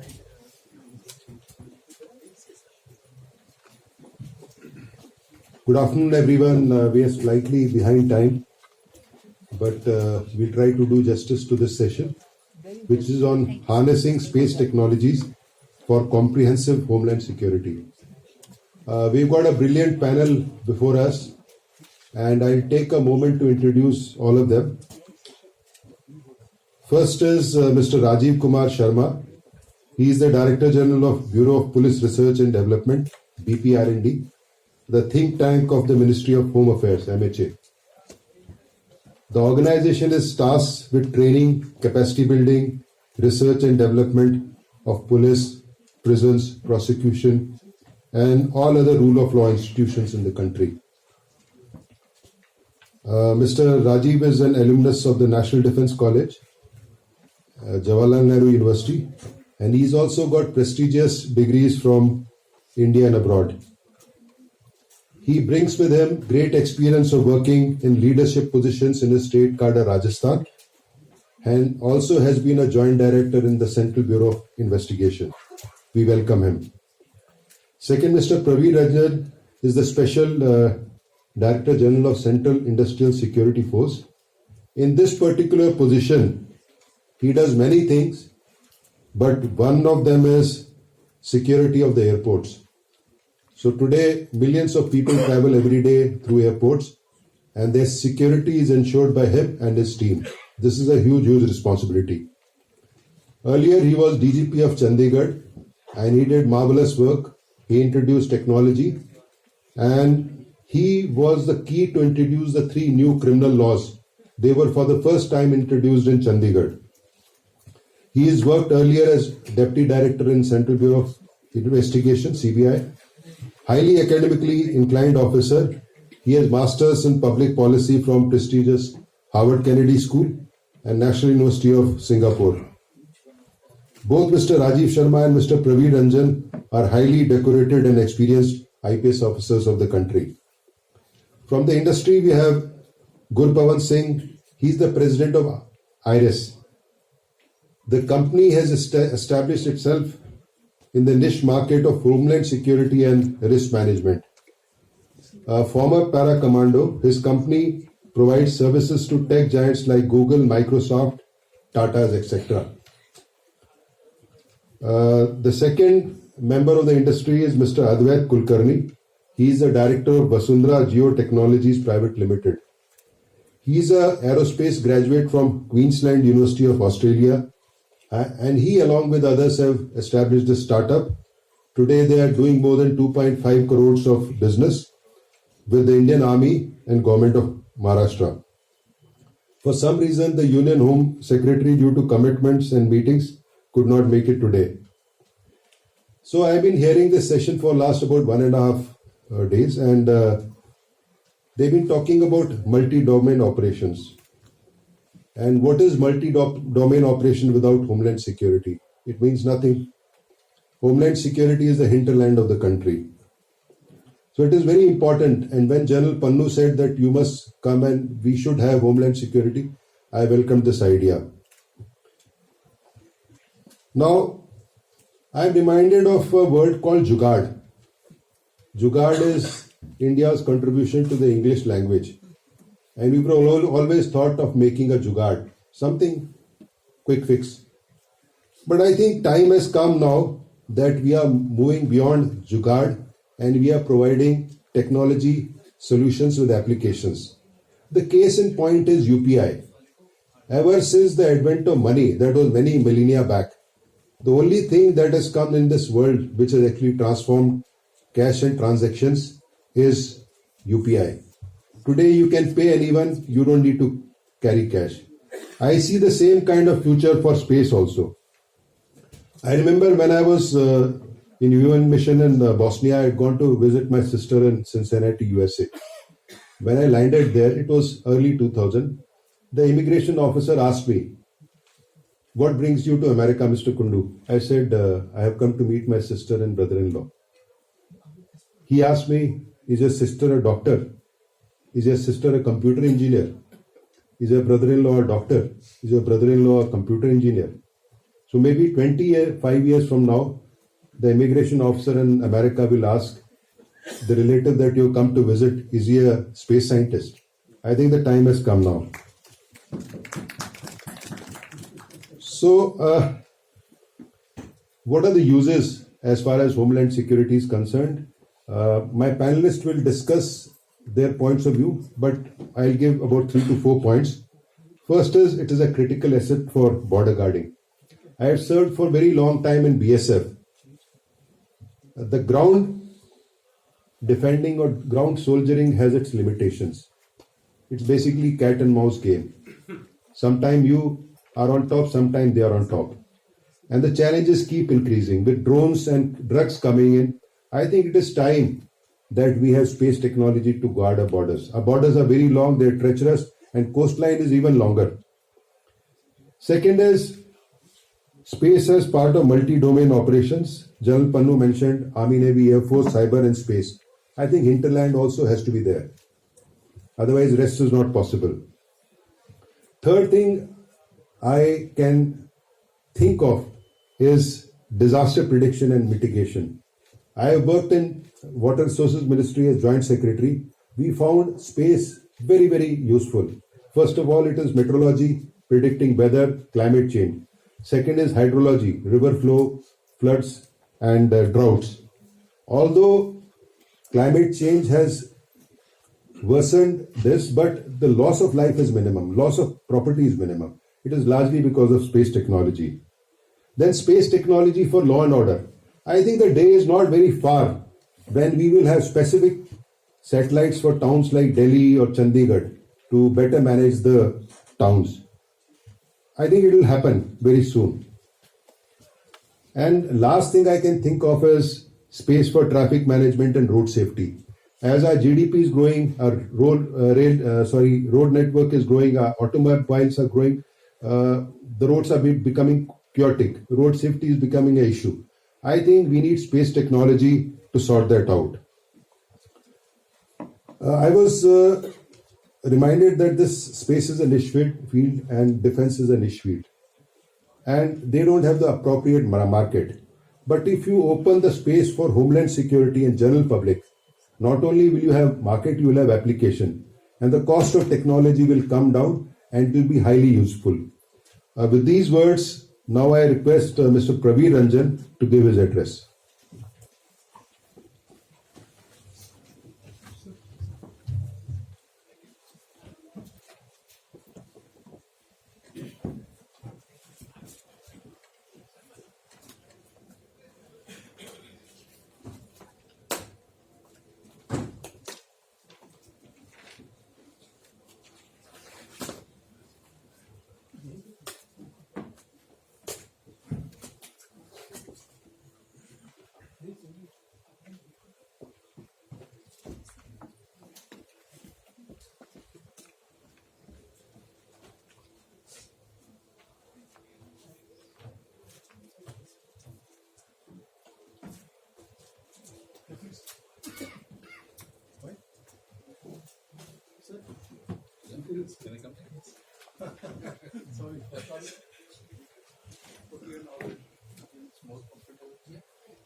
Good afternoon, everyone here. And with the permission of the chair, I would like to say a few words about Mr. Sanjay Kundu. He is my senior. He was DGP of Himachal Pradesh till recently. And Sir has had a very long and a very distinguished career. Mr. Kundu has served Himachal Pradesh with a lot of distinction. And one example which comes to my mind, and I must mention, when he was mentioning about disaster response, Himachal had very bad floods last year. And the way, sir, you manage the flood relief operation along with the central forces, including NDRF, but mostly it was your planning that brought about so much of relief to Himachal Pradesh. So it immediately reminded me when you were discussing about the use of space technology in disaster. I think one example, which the kind of app which you developed there, and probably the way you linked with the field officers and the way they responded, that was a remarkable thing. If I think most of the audience who are present here may not be aware of that, but I, being an insider, I was posted as DGP Chandigarh. So a lot of those cry calls would come to me also, because people were stuck in Himachal Pradesh at various locations. And then I will have to request DGP Himachal Pradesh, because being my immediate neighbor, so he had to respond. And certain systems, which he developed really worked well on ground. So that gives me a kickstart, for this session. When we are talking of space technology in homeland security, as sir mentioned, that I'm right now working in the Central Industrial Security Force. So just to give you a background, CISF is presently located at 359 critical infrastructure or critical locations and in the country, and which covers areas like airports, atomic energy, oil, coal, steel sector, mining, ports, national highways, and also national heritage monuments like Taj, etc. So you can imagine the kind of work which we are doing, the kind of diverse work which we are doing. And we are thinking of, when we are thinking of technology, and especially the future technology, space technology is one of the most important thing which comes to our mind. And as sir rightly said, Mr. Kundu just now mentioned that the future is of space technology. Because we are thinking of speed, decision making in, this, our decision making process has to be faster than what we are doing presently. And for that, we need technology and the intervention of technology. And space technology definitely fills in that kind of a gap. Secondly, as we were discussing, we need to build up a certain environment which can cover both conventional as well as unconventional threats. As a member of the security force, I can tell you, the unconventional threats have become more important than the conventional threats in the recent time. And you all are aware of that, including the cyber threats which we just discussed. And use of artificial intelligence and machine learning and that kind of technology has now made things much easier for the security forces. But not to say the least, it has also made things easier for the criminals. So we have to, match up with the pace with which they are also operating, and for which we need to incorporate this in our day-to-day functioning. Apart from that, we also need to, as sir said, for certain predictive kind of decision making, like in policing, we call it predictive policing. When we are mapping the crime, when we are mapping the criminals' locations, we need certain kind of technology which can help us in doing a predictive analytics. And we are able to kind of predict where the future crime is going to happen, fix the location, and then, respond swiftly. That will make the entire policing much better. And that's where we are using these technologies, incorporating these technologies. In an interview, the head of the Homeland Security in US, DHS, Department of Homeland Security, he mentioned that, the major challenge for the future is, first, you have to have the speed. Next, secondly, you have to have a very resilient environment where all your threats are accounted for, and similarly, your response is also calibrated in that manner. Third, he said these are our future challenges. And third, you have to also mitigate a lot of risks. So you have to be very adaptive. While incorporating technology, the decision making has to be very adaptive. The responder also has to be equally strengthened. So, this responder should have quick information, speed to react, and take quick decisions. So this is very important for us. So that's where the space technology fills in. Now, I won't take much time because I know there's a limitation of time. Let me talk something in context of what I'm looking at. I am looking at the airport security. Right now, 68 airports of the country are with CISF, and all the major airports. So they are JV airports also, and some which are the government airports looked after by the Airport Authority of India. The JV airports obviously have those private airport operators, the big airport operators, including Dial and Adani's, who have taken over some of the bigger airports. So the challenge is how to bring in technology for making our entire airport security scenario more robust. And that's where we are working on for the last few years. And that's where, since the entire industry is here, the academia is here, you have to think about it, how to make things easier for the passengers, like the screening process. How we can improve the overall screening process at the airports. The screening process is such a crucial job, that actually means anti-hijacking job, which the security forces are looking at. So you have to sanitize the airport scenario. And for sanitizing the airport scenario, how can you improve that? So in recent times, what we have been doing is that we are trying to incorporate certain technologies which can improve the overall security environment of the airport. Say, for example, at the airport, now these days we are experimenting with the full body scanners, which will make the security process completely unobtrusive, but at the same time very effective, which can cater to both metallic and non-metallic threats. And we are doing a trial at Bangalore Airport right now. If you happen to pass through the Bangalore Airport, you will see FBS being tried upon. A lot of passengers must have passed through it also, where you don't have to be actually physically checked or frisked. You just pass through the scanner and the scanner does the job. But that technology is still in the process of adoption. So we are working on the algorithm and we are working with the industry to improve the algorithm. That's why this testing process has taken so much of time. For the last 1.5 years, we have been trying to improve the algorithm in the Indian context, because there are a lot of issues involved. And typically in the Indian context, as you know, the ladies would not divest themselves of their Mangal Sutra or something like that. They would resist to divesting themselves completely. Now, FBS is a technology which is very useful when you divest yourself completely before you go through the scanning process. So that doesn't happen in India, or normally the passengers would resist. So that's where we have to improve upon the algorithm, and we are trying to do that with the industry.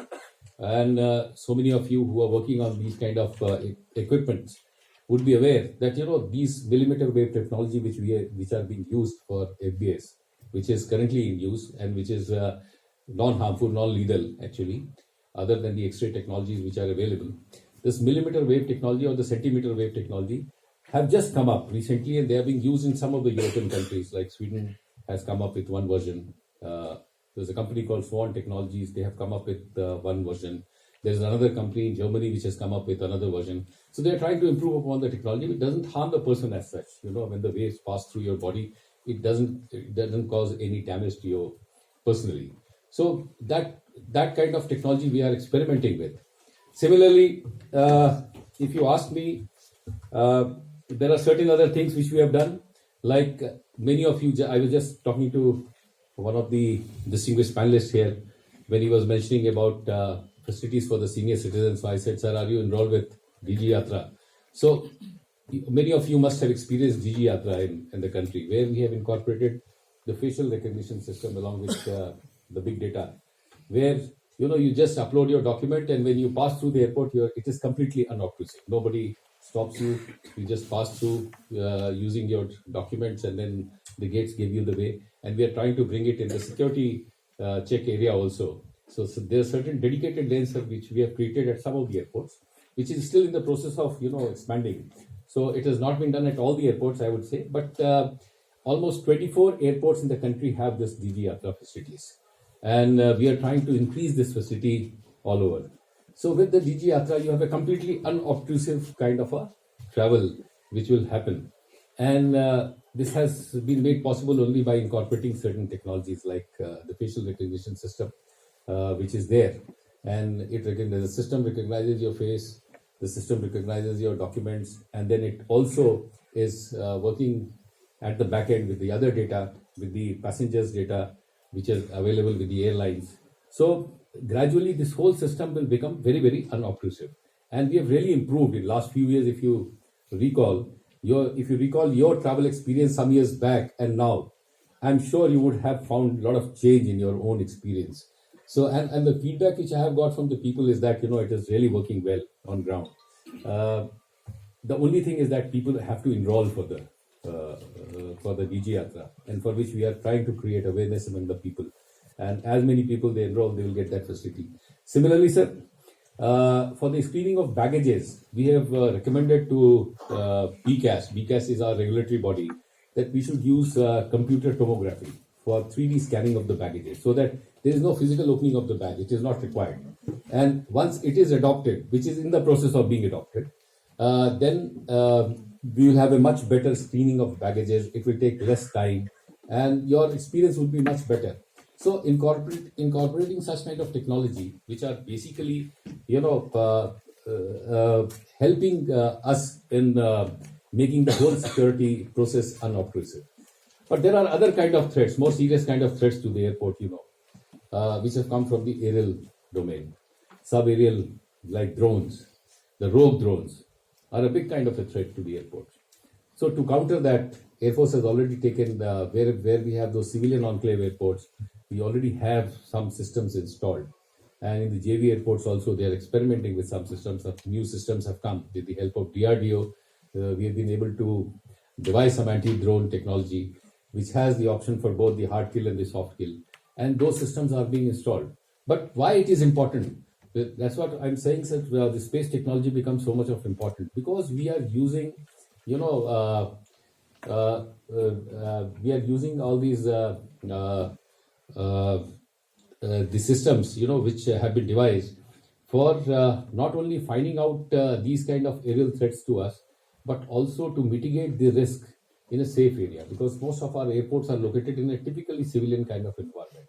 So it's not like that, they're located in the border and you can simply go for a hard kill option. We have to explore the soft kill options at the airports, especially in India, because I'm not talking about the greenfield airports, but most of the older airports are typically located in a civilian kind of environment, where the hard kill options becomes a very difficult proposition for the security forces. So the industry has to work on this, and the technology is continuously evolving. I'm sure in the times to come, we'll have a much better scenario. But already we are in the process of strengthening that security scenario. And as we go around the world, we find that a lot of these countries have adopted some or other kind of system. They may not be 100% like giving you a 100% secure environment, but at least they are able to mitigate the risk to the extent of 80%. Which is good enough for us, like at least we are able to mitigate those risks. And you're seeing the kind of threats which have happened recently in the Iran-Israel kind of a conflict when the drones were launched. It damaged the Tel Aviv airport. And this was a scene in front of all of us.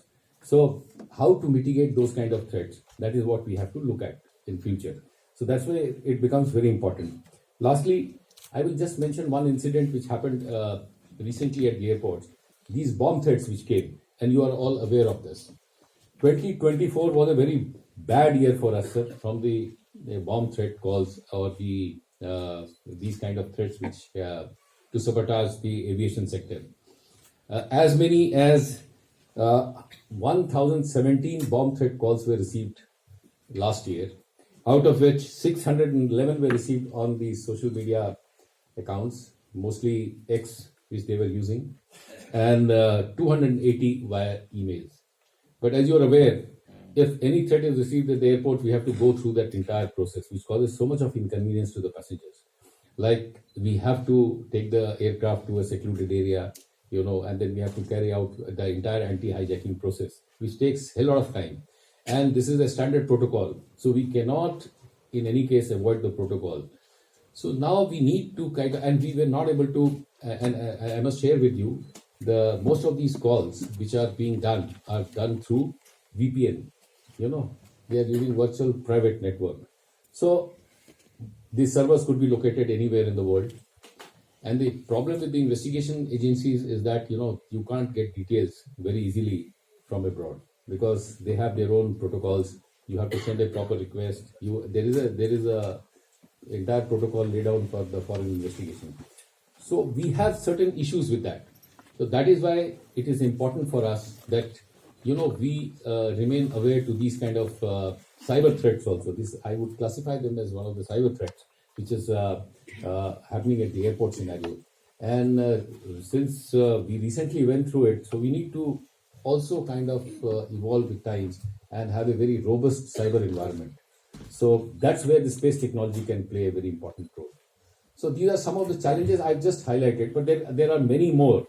I know I have a limitation of time, but just to say and just to conclude that we have to be very aware of the risks which are happening, and at the same time we have to evolve. And technology, especially the space technology, which is the future technology, can play a great amount of role in overall improving our security infrastructure. With these words, I must thank the chair and all the distinguished audience who are present here. And I'm open to any question in future, but for the timing, since I know there's a time limitation and other panelists are also waiting, so I must conclude here. Thank you once again. Jai Hind. I will now request Mr. Gurpavan Singh to please come up on the stage. He runs a very niche company.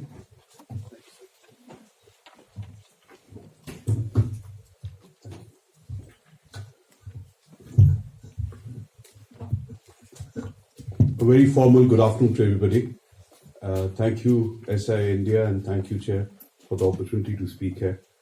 I think, considering I'm part of the last 3 men standing between you and the lunch, I have a huge responsibility.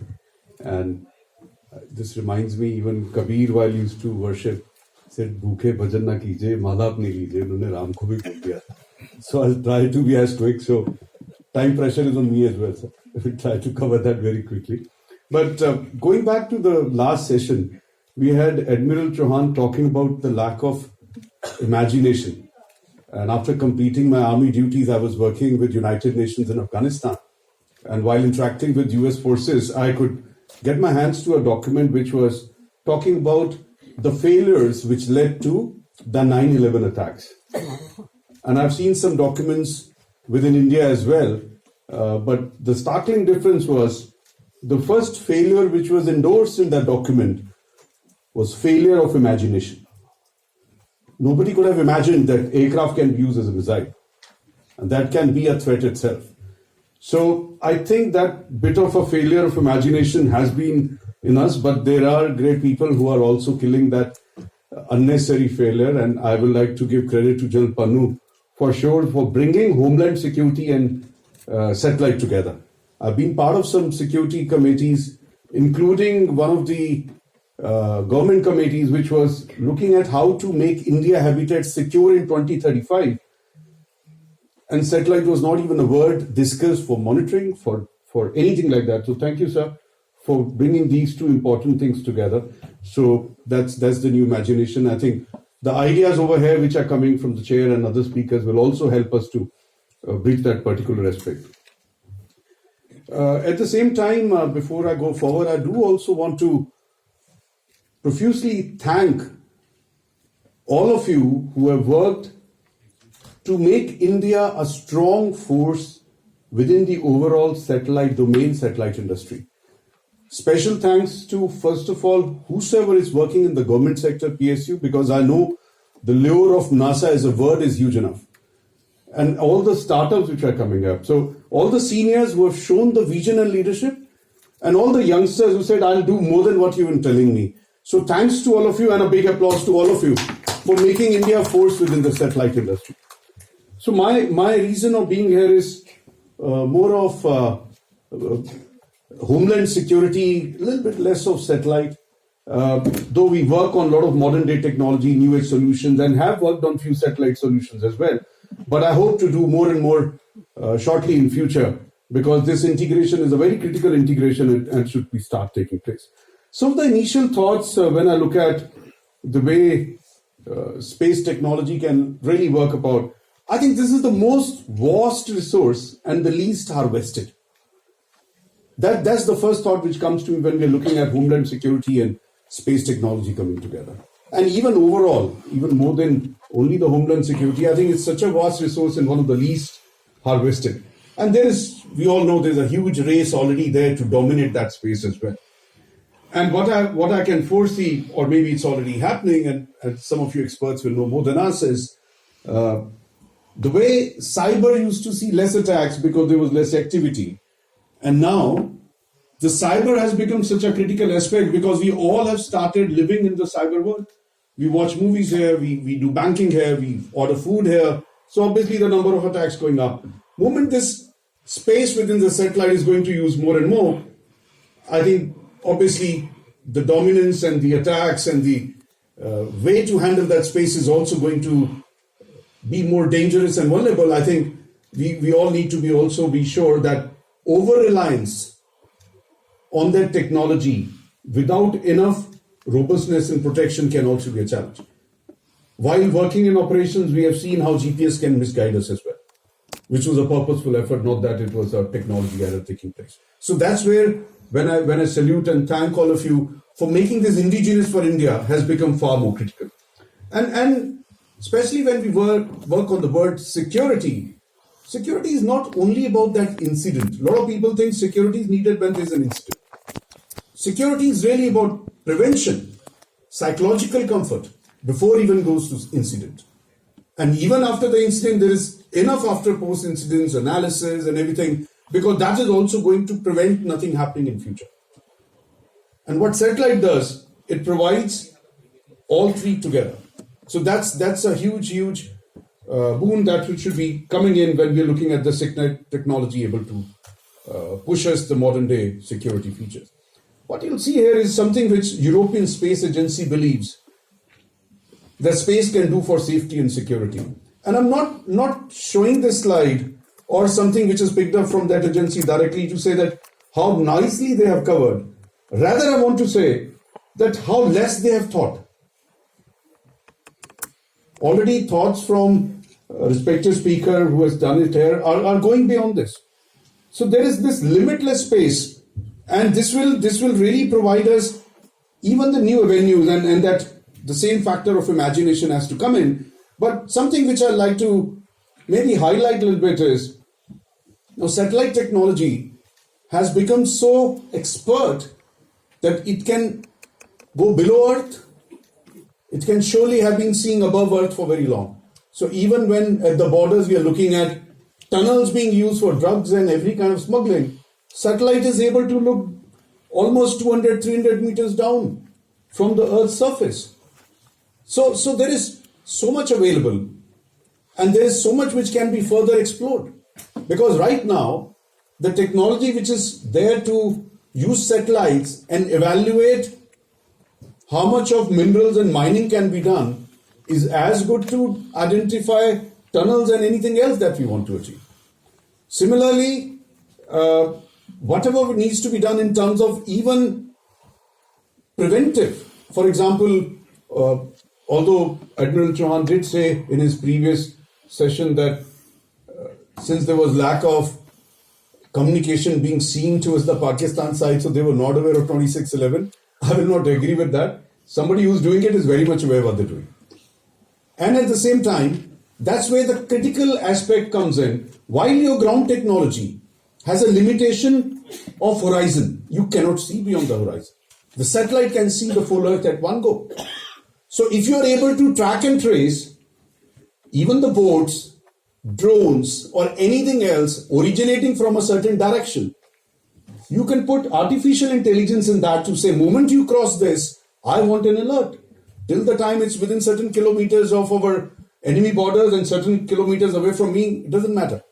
But moment something which has originated there and starts coming closer to me, that's where I want to know more of it. That's where I will jump from maybe the quarters to centimeters and millimeters, because now you become object of my interest. You were not till the time you not come close to me. So that's where satellite can do it so wonderfully well, because they don't have the limitation of horizon. It's your capability, how much equipment you can put in your satellite, and that much capable becomes your forces, your homeland security, and everybody else who's attached to it. Another important aspect is, which I definitely want also to blur the way it has been thought today to bring satellite and homeland security together.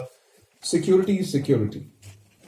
This border security and homeland security are also two words which have become unnecessary, because earlier the threats at the border were bombs and guns, which are threats to homeland security as well.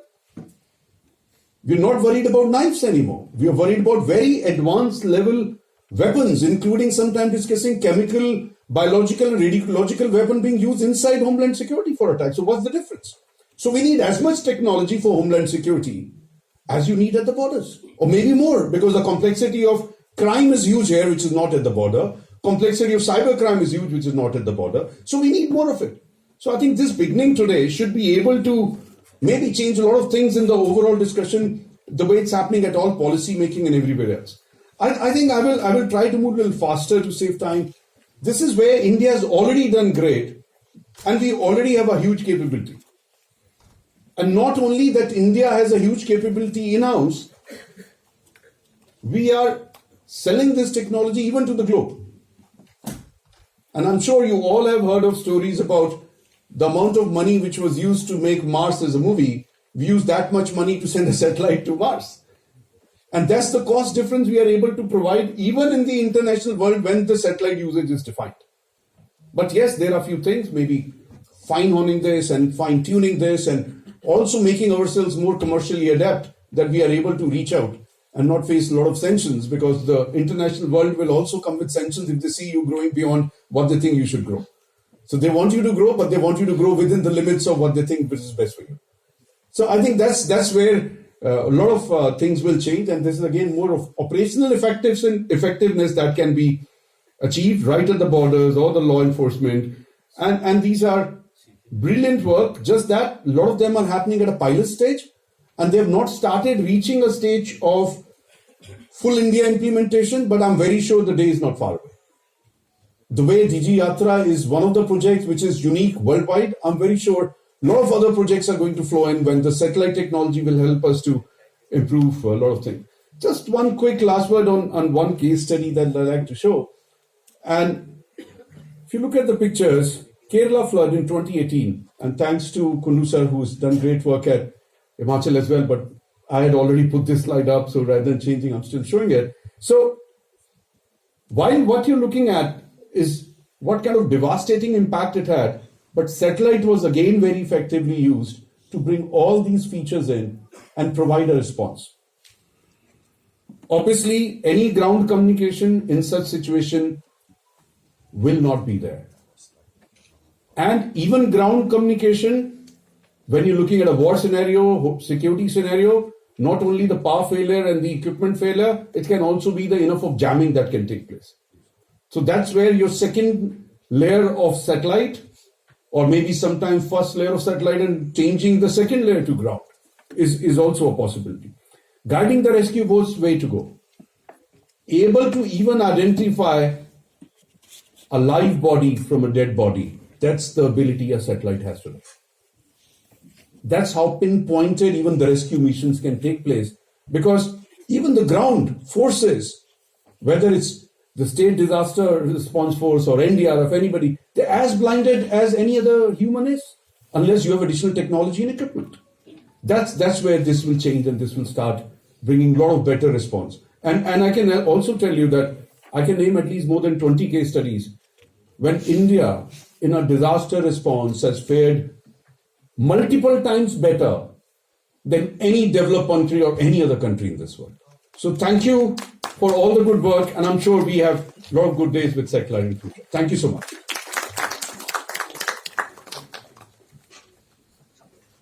Thank you, Gurpavan. I just want to tell the House that narcotics or drugs is a big issue in India, and the huge seizures that we are making off the coast, 5,000 crores, 10,000 crores, is largely possible because of the space technology. Now I would invite Advait Kulkarni. He's part of Atmanirbhar India and Make in India. He's left Australia, came back to India, started his startup, which has become very successful, and he'll talk about his work.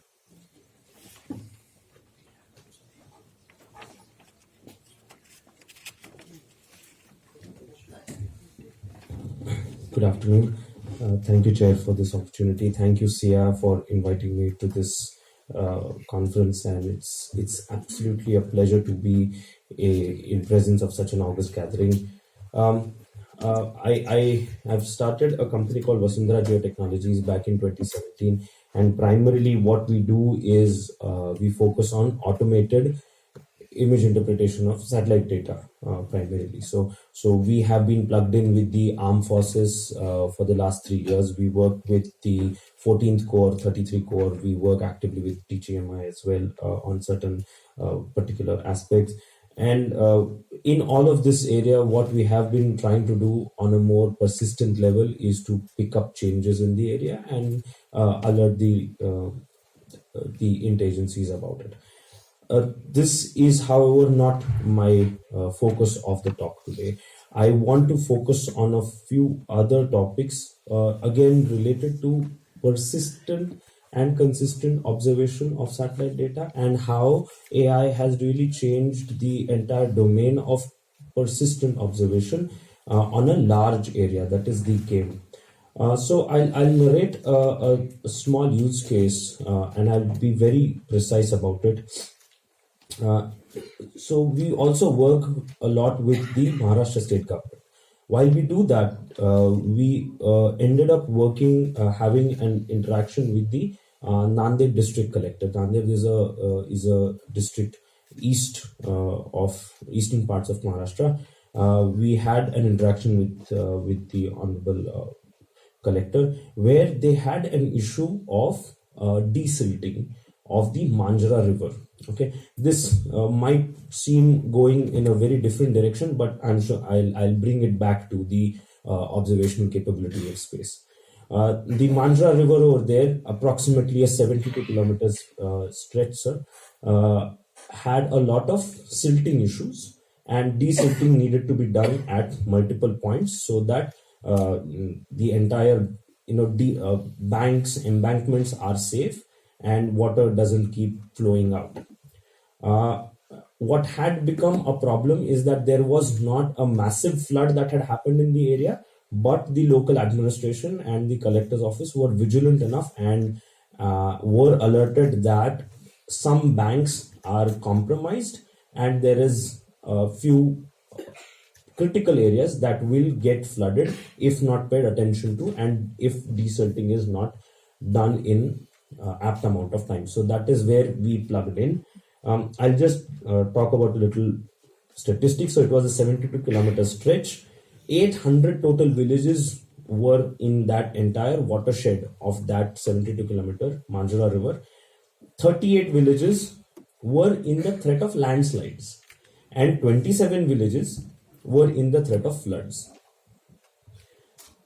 How we started a desilting project and ended up in a disaster management project was once we started looking at the entire watershed area and once we started looking at the causality of why silting is happening in certain areas, it was very obvious that deforestation in certain regions is leading to loose soil, is leading to and not just deforestation, agricultural activity in certain region is leading to loose soil, hence leading to a lot of runoff flow, and hence is leading to a lot of deposition in certain oxbow areas. The river had a few oxbows which were creating those heavy deposition zones.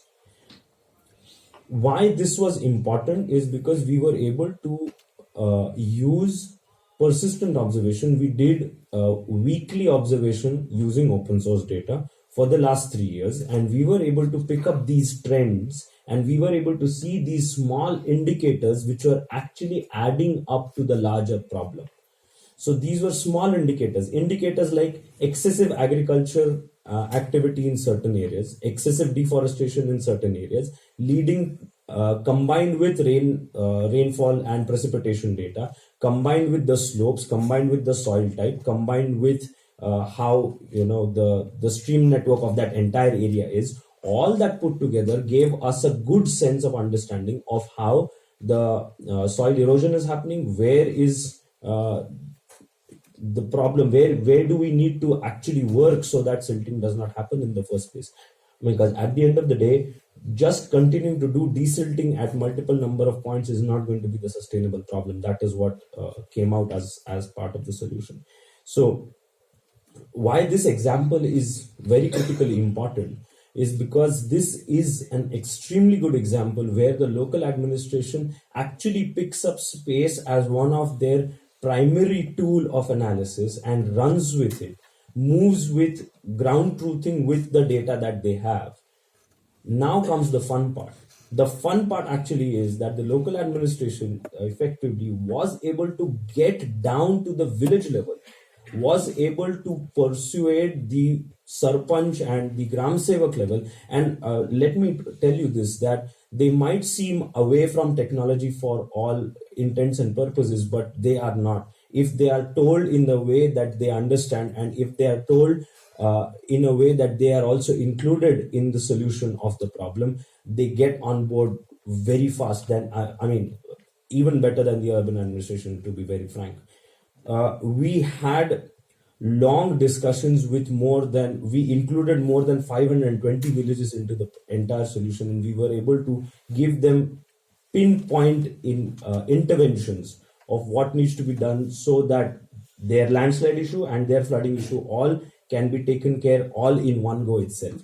Although it's an ongoing process, I can't say that it's a fully successful project. But it's definitely the success in this comes that satellites were being deployed, and are still being deployed for analysis on a more persistent level. And the success again comes that the technology was able to penetrate to the last mile ground users, or the people who are actually facing the problem, and they were also easily included into the solution.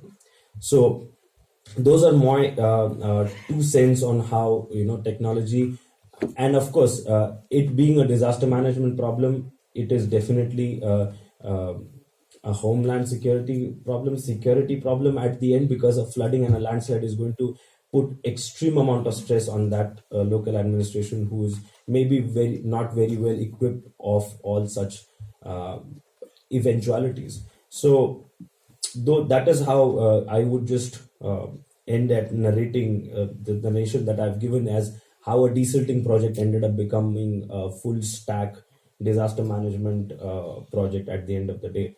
And I'm sure if we are able to include more and more rural administration also into it, and empower them with the satellite technology that we have and the applications, by making technology more accessible through the use of AI, through the use of VR and AR type visualizations, I'm sure we'll be able to make a massive change in how we look at the technology and how we apply it.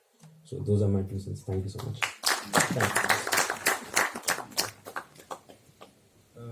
Thank you, Advait. In India, about 16% of land is drought prone and 13% is flood prone.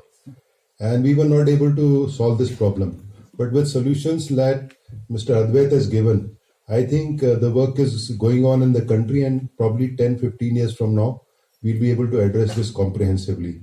Our last speaker and the most important speaker is Mr. Rajiv Sharma. I welcome him to the dais.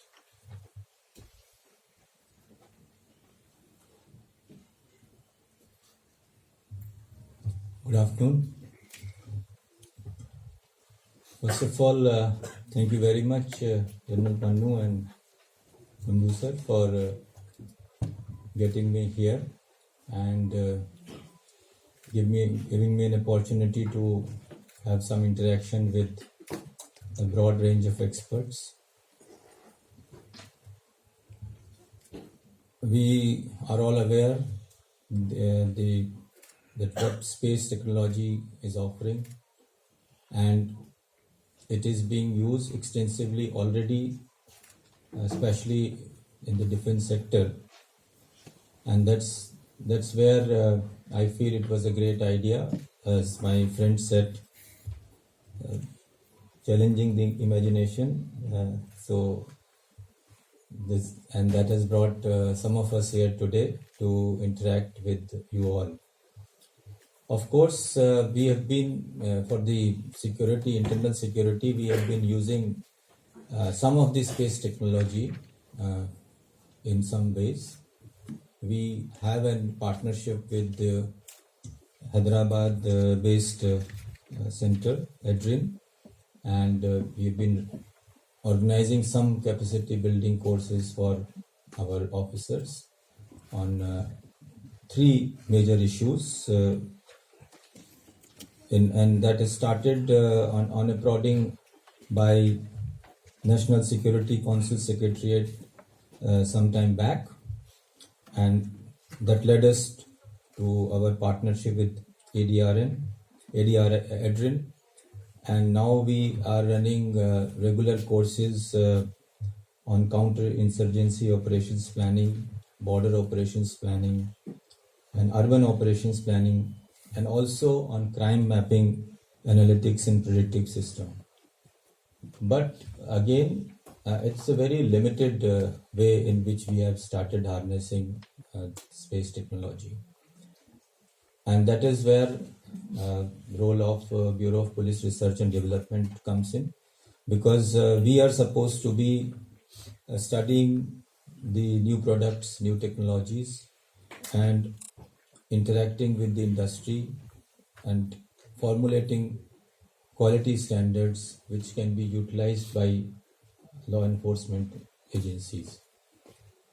So that is why I am here today. That is why when I was given this opportunity, this invite to be part of this August gathering, I could not resist but say yes to it.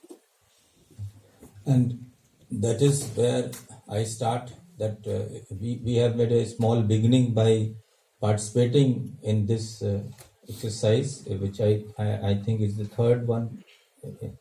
So, but better late than never. If we have started, maybe and I really know that we have a long way to go. There is a lot of potential which we still need to exploit and tap.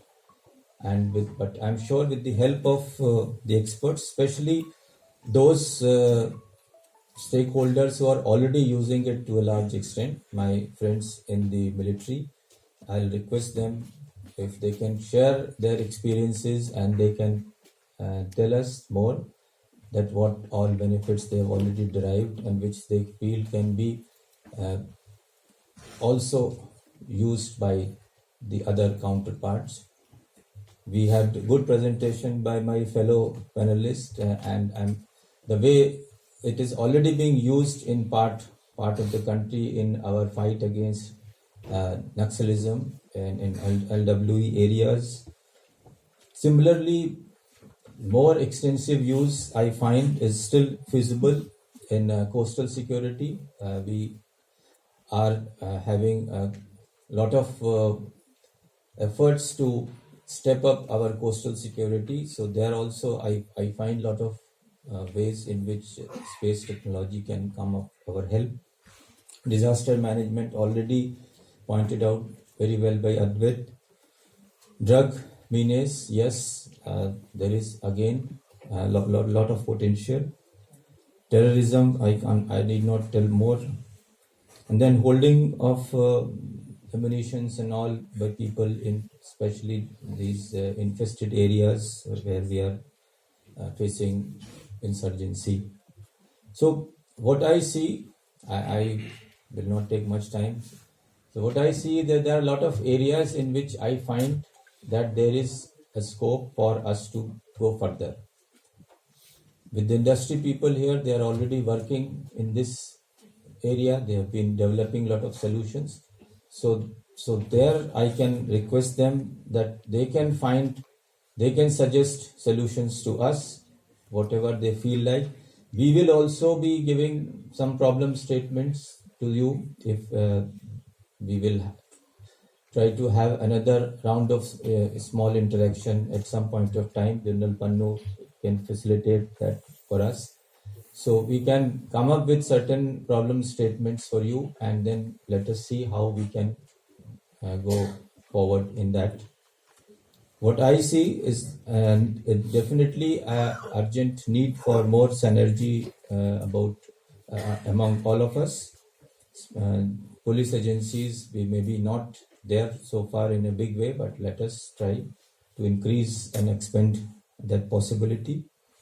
And better communication, and especially the academia, that whatever research you are doing, and wherever you feel that the homeland security can benefit from the space technology usage, again, I will request you to share those your findings more extensively with us. And there is again lot of scope for capacity building, the potential use and the knowledge to use that technology. So there also I will request that we need to tell more and more about it to the people. We have a lot of more than 22 lakhs of police force we have. So and different levels. So we need to develop capacity building of different ranks. So we will need to have different kind of modules for them. So the modules which we are already running, we have already some samples, but of course with your help we can improve them further. We can develop more such courses, some and try to enhance the knowledge of our people down the line, and so that they can start benefiting from it more. So let us not wait for any other suggestion or any other awakening. I think the time is ripe enough for us to use it. And from the side of the Bureau of Police Research and Development, I am here to accept this and tell you all that whatever you can propose, we will be very happy to go through and see and examine and see how much we can use.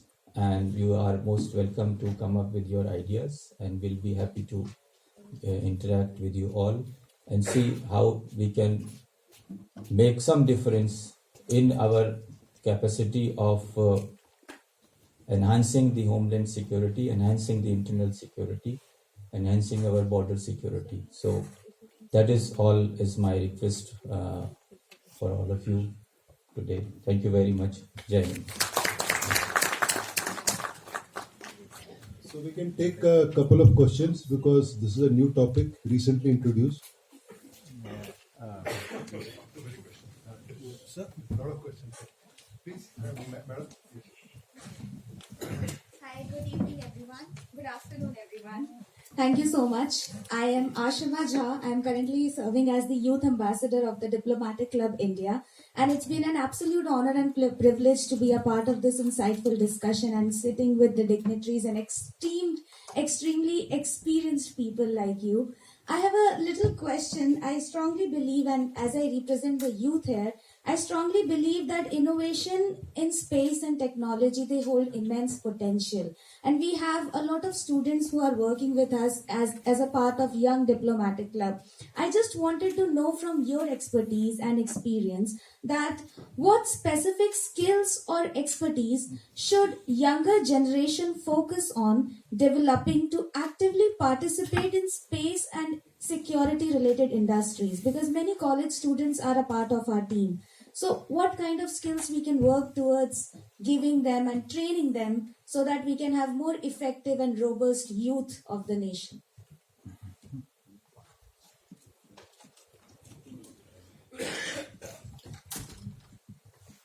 As you just saw the presentation from all the panelists here, there are only certain areas which we just listed out, and in the presentation made by Mr. Kurpawan, this was very clear that there are certain areas where Homeland Security can actually adopt space technology. And just now, as my senior colleague Mr. Rajiv Sharma also mentioned, that in the Homeland Security there are various domains. Now security is an integrated concept, everybody understands. So we actually talk of the security at the borders as well as the inland security, the internal security. And there are very critical kind of infrastructures which are now Government of India has already declared a lot of critical infrastructures which need to be protected. So that's where space technology can make a dent, where the decision making can be improved, by using space technology. The accuracy of decision, as has been mentioned by a lot of panelists, that can be improved. Just now, you just heard one example from Maharashtra, where in the disaster management, how he used this decision making process to kind of come to a management concept, and they really managed it for those villages. So there are a lot of immense potential for it. Some of the areas have already been listed out, but there are other areas also. So the industry has to think about those critical areas where they can actually assist and come to the assistance of the security forces by bringing in those technologies, whereby our decision making improves, the decisions are faster, and even the response is faster. So all these three concepts, can be combined in one through the use of space technology.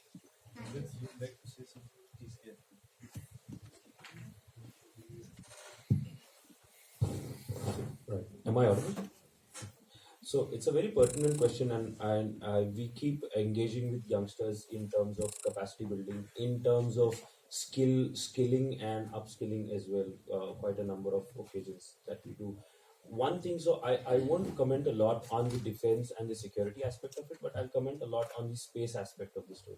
So space, in a way, is a very broad term, right? And as humanity, we are trying to emulate that. Everything that we do on planet Earth, we are trying to emulate the same in space. So we are trying to, I'll give you a very funny example. There was an experiment when we were in Australia. There was a startup in Sydney who tried to come up with their space beer, and it was actually launched in one of the mission, and it was sent as part of a few celebratory things for one of the Christmas, and the astronauts actually had that. So culinary science in space is also a thing, and it's a big thing. That is really pushing the envelope too hard. But skills like law, skills like management, skills like finance are all very extremely relevant for the space industry. If I may put my buck behind skills that are extremely required in the next coming future, I would say that the technical skills are definitely there that will be required, but the non-technical skills are also equally, or in my opinion, maybe more important for going in the next stage of space industry. May I? Yeah, I'll just jump on to one specific R&D area, and the question is to Mr. Rajiv. I'm Air Vice Marshal Ajay Shukla. I have served in Chhattisgarh and Jharkhand as the Air Force Anti-Nassal Task Force Commander for 2 full years quite recently. And the problem, the query flows out of one very perplexing issue of not being able to penetrate the foliage to detect a person on the ground. The solutions that I was getting 6-7 years back, and even till today when I make the query, is only based on penetrating a vegetation regime that is in the coniferous domain, fir, spruce, pine, etc. The Westerners are pretty comfortable, and even in the J&K environment is okay. But to be able to sift through the deciduous, come to the question. That is the query, sir. So to sift through the central Indian, the red belt area, to be able to detect human presence through a space-based asset. Would you be able to give me if something is really come up in the recent times, or if not, perhaps that could be one very big R&D area to look into with some sort of serious concern? We may not discuss the exact technology which is being used in LWE areas, but yes, during the lunch I would be happy to discuss on this issue. But yes, there has been a lot of developments in recent past. That is why you can see a lot of successes in recent times, and I am not carrying the figures, but what the number of deaths have decreased tremendously in the last few years, and the area affected by LWE, that region, has also reduced drastically in last 5 years or so. And that is why, if you have seen, Honorable Union Home Minister has set the deadline to eradicate it totally by March 2026. So based on all the progresses, and of course, which is supplemented by a lot of technology use, we have been able to make a good progress in this area. Coming to the previous one, I would welcome young professionals to join us also. We will be happy to have some young professionals looking for solutions together with us and coming up some their knowledge, and then we can give them our questions, our requirements, and maybe so keep looking. You can tell your friends that they can look at our website. We keep coming up with request proposals for offers for the young professionals to join us. Thank you very much. So with this, we come to the end of another insightful session. May I please request chair along with the panelists for a group picture.